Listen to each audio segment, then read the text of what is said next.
Hi, it's Penny here, and today we're going to be wrapping up all the books that I've read in February. As usual, I am going to do this book battle style, which means I pair up all the books and I battle them against each other until we come up with the best book of the month. So I read 11 books this month, and I think we're going to start with the 2 thrillers that I read, and then we'll get into all the fantasy. I will, of course, leave timestamps down below if you want to jump to any particular section. So for the first battle, we've got The Girls in the Garden by Lisa Jewell up against A Flicker in the Dark by Stacey Willingham. I keep saying I'm going to make a concerted effort to try and find some good thrillers that really match my taste, and then I just keep picking up ones that are available on audiobook at the library.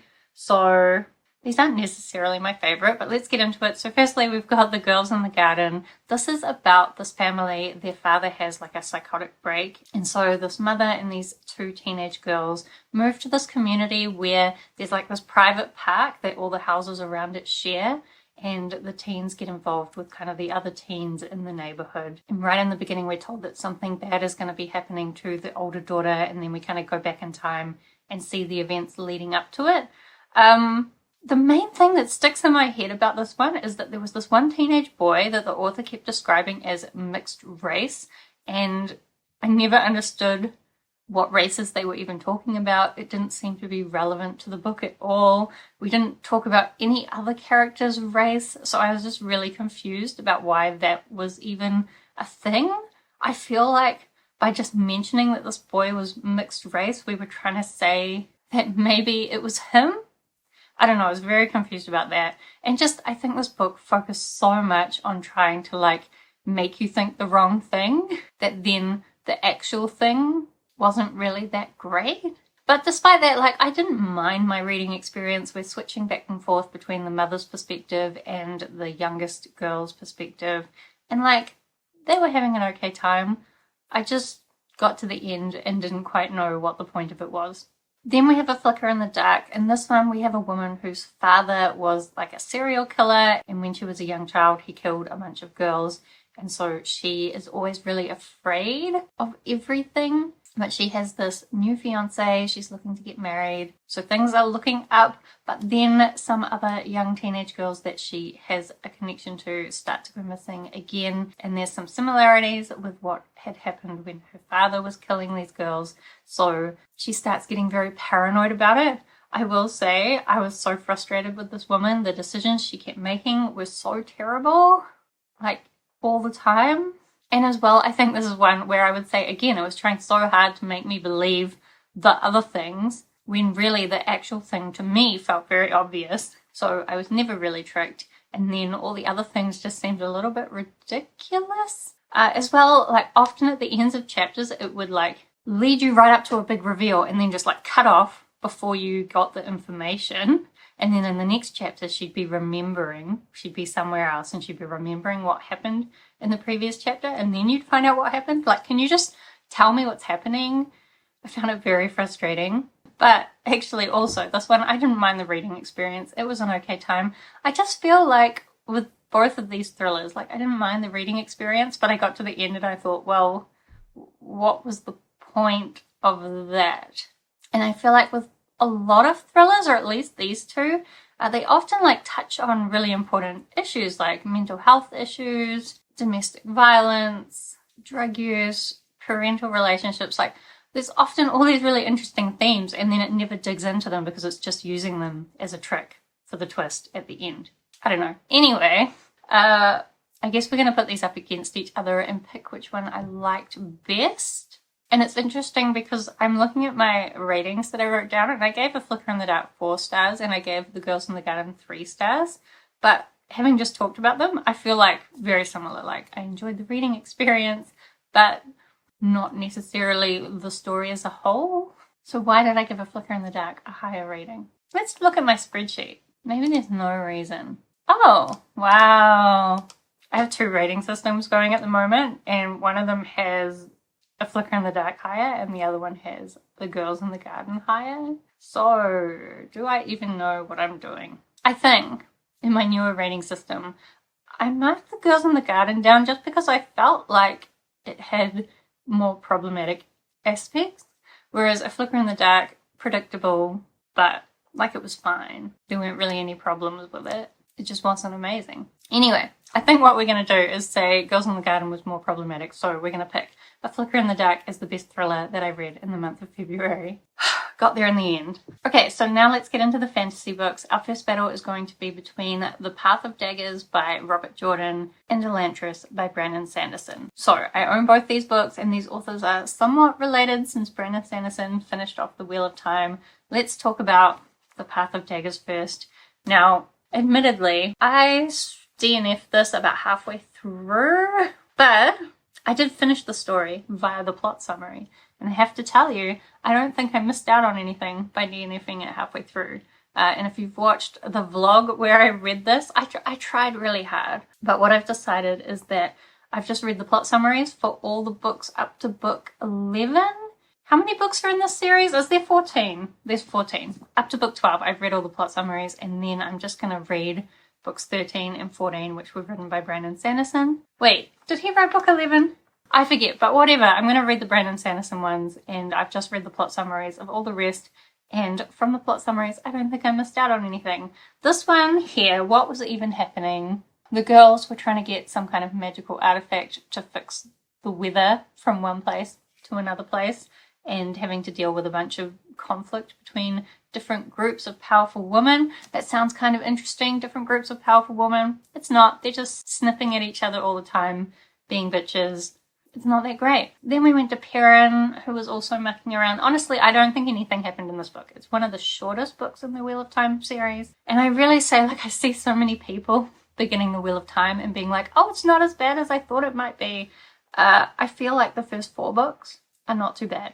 Like, they get worse and worse, but the first 4 are still okay. And then from there, it really turns to crap. Nothing is happening. There's no direction. And I think by the end, it then comes together. I'm hoping, since I'm going to try the last 2 books. But anyway, Wheel of Time, not so great. Then I read Elantris, which is very different. This is actually my 3rd reread of Elantris, so you know I like it. This is Brandon Sanderson's debut novel, and it's kind of like a fantasy zombie novel because there's the city of Elantris where it used to be that people would be blessed and they would become shiny and beautiful and be able to do this magic, and everyone treated them like gods. Then one day this thing happened, and from there, whenever anyone would be blessed with becoming an Elantrian, they would turn all like mottled and bruised, and any cuts or injuries that they got would no longer heal. And so they started throwing these people into the city of Elantris and like quarantining them. So in this one, we're following a man who's been thrown into Elantris and finding out what that's like. At the same time, we've got a priest coming from another country trying to convert them all to his religion, because if he doesn't manage to do it within the next 3 months, the leaders of his religion are going to come in and just like kill everybody. This is very politics heavy, but at the same time, the magic really is woven into the whole thing. And I really love how Brandon Sanderson is so great at like giving you all the pieces and then just bringing everything together at the end. I do think on my 3rd reread, I did kind of notice that at the end, there's so much coming together that it's a little bit overwhelming, and it kind of is jumping around all over the place, and it's almost a little bit clunky. But admittedly, I think the first 2 times I read it, I was like too overwhelmed to even notice that, and like just mind blown that he could have put all the pieces in place and then have it come together like that. So I know a lot of people say this isn't as good as some of his later works. I don't necessarily agree. I think it's different in that it's so politically focused, but it still has like a lot of classic Brandon Sanderson style to it.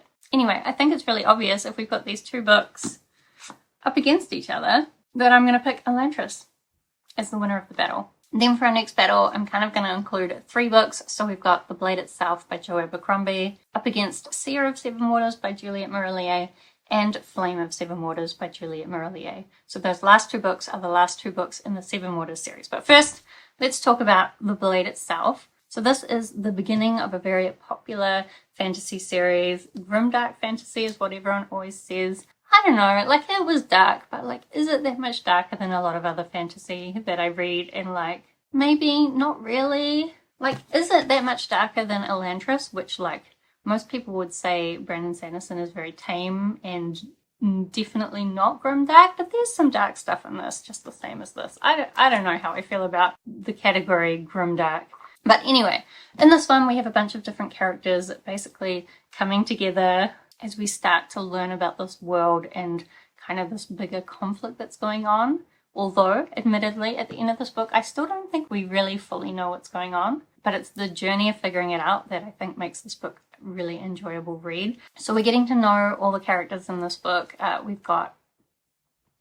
Why is this book just making a weird noise? So in this one, we're getting to know all the characters. We've got a ex-hero crippled torturer, who I think is my favorite. We've also got a warrior from the north where this new king has been taking over. We've got a spoilt noble who's some kind of fencing champion. And we've also got this woman who is an ex-slave and wants to kill everybody for revenge. And as well, we've got this magi who definitely has plans. It seems like there's a bigger, more magical conflict going on that's been going on for a long time. It's part of the world's history, but now as all these kingdoms are warring against each other, they kind of see that as the past. I suspect in future books it's not going to turn out to be history, it's going to be now. I'm really excited to see this continue. I loved the world building. It's just so subtly woven throughout the story as you follow along with the things that these different characters are doing. And it's dark, but also with like a little bit of a sense of humor about itself. I really like it. I'm excited to keep reading the series. Okay, then we've got the Sevenwaters books. So I listened to the audiobooks of both Seer of Sevenwaters and Flame of Sevenwaters. I have, since I read them, realised that the Sevenwaters series is really broken up into two trilogies. The first trilogy being the much stronger trilogy. So this second trilogy is really about these three sisters. Well, I think there's 5 sisters in total. 6? Lots of sisters, one younger brother. And in this trilogy, the family is really dealing with the other world and the Fae. So this is a Celtic fantasy. And the books that I love in this series really set up tragic conflicts where the main characters have to really struggle through difficult circumstances. In Seer of Sevenwaters, we're following the sister who is a seer and she's been training to be a druid. However, her mentor has sent her back to spend time with the family before she truly commits herself to being a druid. While she's there with the family, this shipwrecks and she meets this man and becomes very conflicted about whether she wants to stick with her druidic path or whether she wants some kind of romance. There's also a much better story in there about this sea serpent, and I'm so frustrated that the focus of the story was more about the romance rather than this cool sea serpent magic that was going on. So I didn't get the angst that I wanted, and the fantasy element just wasn't developed enough. We only got a little bit of it right at the end of the story. So this wasn't my favourite in the series, and neither was Flame of Sevenwaters. Flame of Sevenwaters, we're following the youngest sister. When she was younger, in book 3, she ended up being burnt in a fire, and as a result she can't use her hands and she has some burns on her face. But she is now older and coming back to spend some time with the family, and while she's there they kind of have this final conflict with the Fae. So with this one, I liked the representation of her difficulties with her disability, and I liked the different animals, so she has a strong connection with animals, and I like that. Warnings for this book though, there are animals that get hurt. But also, the romance in this one doesn't really start happening until right near the end, and what? That's the romance? It's so hard to believe after the first 2 romances in the first 2 books where we had these great enemies to lovers type romances that were like everything I love about romance. Like, I don't generally love romance. I hate romance. But what I do like is a really strong enemies to lovers situation where they become lovers by working together and learning to respect each other. And they still recognize each other's flaws, but they also can see each other's strengths, and they just form a really strong partnership. Love it so much.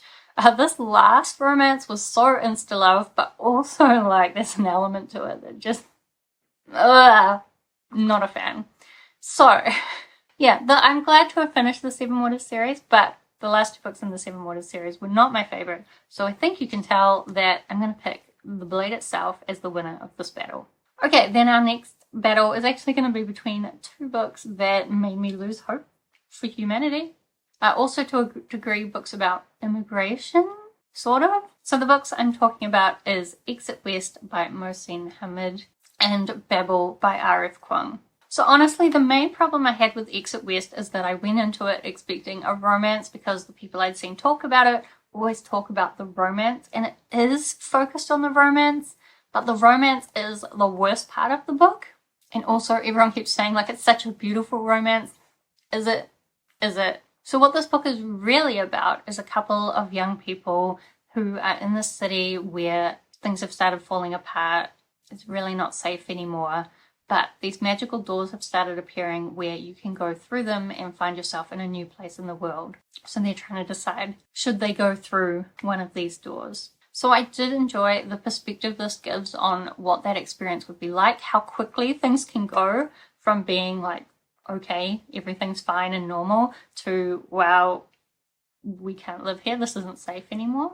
And it probably helped that I was reading this at the same time as we had floods in Auckland, and things went from like, oh, everything's fine, to, oh wow, this is a disaster, very quickly. And then it continues this perspective of once they have moved to a new location, what that's like. I think this book does give you a really good perspective of immigration from a refugees type perspective. But it's just that I was expecting this romance to be something that really provided them with strength throughout the experience. The romance was dumb. I didn't like it. And as a result, I just found the whole ending very depressing, and yeah, that was a shame. I don't know if I could have liked this book more if I'd gone in with different expectations. But like, if you hear people talking about this being like a really beautiful book, maybe don't expect that. But I do think it's a really good book to read to get a perspective on what it's like for refugees. And I do think there's parts of this book that are really beautifully written. But there's other parts that I'm just like, oh, I hated it. Anyway, then we have Babel, which I feel similarly about. So in this one, we're following this young Chinese boy who's taken away to Oxford to study translation. In this world, there's this really amazing silver magic where it uses the translation of two words and the difference between those two words, the difference in meaning between those two words, is the magic that gets created. I'm probably describing it poorly. The book explains it in so much detail. In some parts it feels very academic, which I enjoyed the academic parts.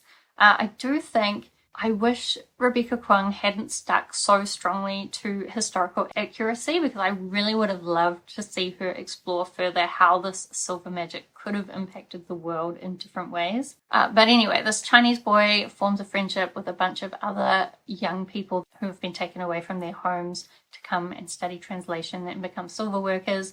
And they start to realize that this silver magic is really being used to strengthen the British Empire and its colonization of the world, and not necessarily being used to help people like they think it should be. So for the majority of this book, I was really enjoying it. There is a big part where it goes through their whole schooling experience, and I didn't think that really added that much to the plot, even though I did enjoy the academic parts.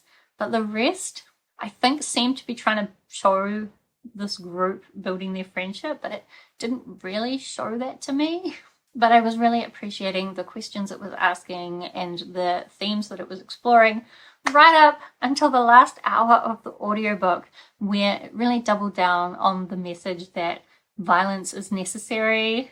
And I felt like it was really romanticizing martyrdom and just violence, and I didn't like the ending. I've heard people say it gets very dark at the end, and for me, I feel like dark things were happening, but it wasn't written in a dark enough way. I don't think it emphasized enough how terrible it was. I don't know. Anyway, I hated the message at the end. But up until then, I was really enjoying it. So, yeah, the ending just, again, gave me no hope for the future of humanity. Where are we going? I don't know. Very depressing. Blah.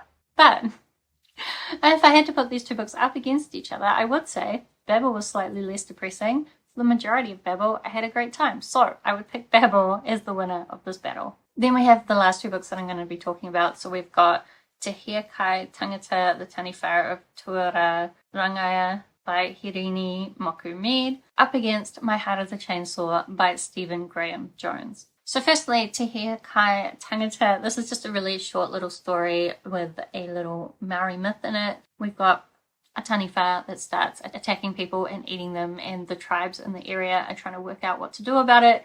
My favorite part of this is that the children are just so convinced that this taniwha would make a really great pet, and the adults never listen. But I love their persistence. I wouldn't say this is an amazing fantasy story, but I do enjoy reading little Maori myths like this. It has art throughout, pictures throughout the book, and it's just a lot of fun. As well as, I guess, being a little bit educational because it does have like bits of Maori culture throughout it. So I had fun reading this one. Then the other book in this battle is My Heart is a Chainsaw. Now technically this is not fantasy, it's horror, but I'm starting to realize that horror is just like, I feel like I get in trouble for saying this, but I think of it as like fantasy light. I think I want to like horror, but what I often find with horror is that there are these fantastical or supernatural elements in it, but they're not developed as much as they would be in a fantasy book, and I want that development of that magical supernatural element, and so I just end up disappointed that we didn't get that. And I just generally don't enjoy books where it's not clear, is it supernatural or not, is it fantastical or is it not. I just want to know what I should expect. So the more horror I read, the more I think maybe it's not for me.